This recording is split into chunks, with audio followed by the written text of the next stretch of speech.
Oh, hey guys, I'm talking to you about TIFs in Clarksburg. All right. Uh, Clarksburg actually has the first TIF in Harrison County. It covers downtown and Glen Elk. Um, and it has a second TIF that was just created on Old Bridgeport Hill. I'm not sure how much or any of that's in city boundaries of the city of Clarksburg.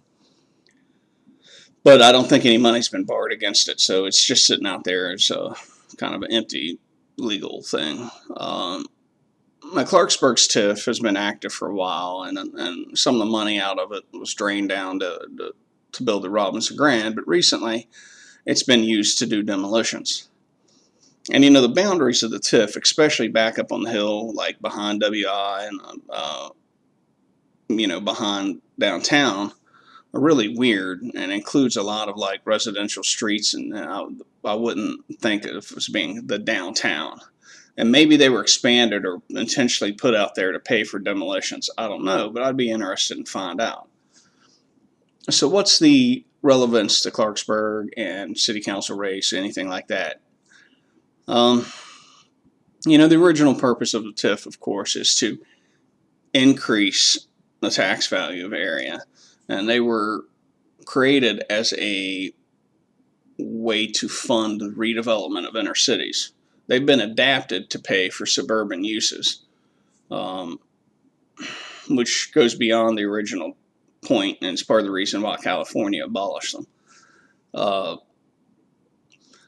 in Clarksburg, that one is there, and it's in theory it's supposed to fund the redevelopment of downtown. Now, how would that happen? Because the TIF is only replenished from funds above the baseline, the original baseline, it has to, in order for the TIF money to grow and to replenish itself, it needs to be invested in things that will bring in higher property values. An excellent way, and the usual way that cities do this, is they loan money to businesses and developers to rehab their buildings,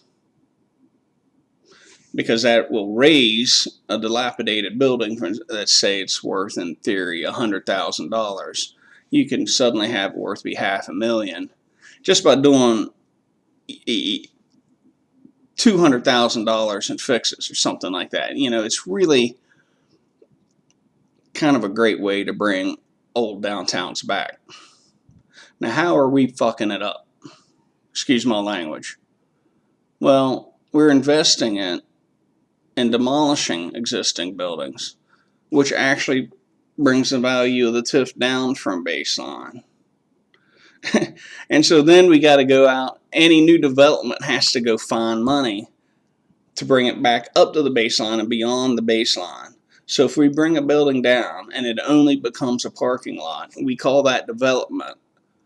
We're operating below the baseline level of the TIF, because the parking lot's worth next to nothing financially.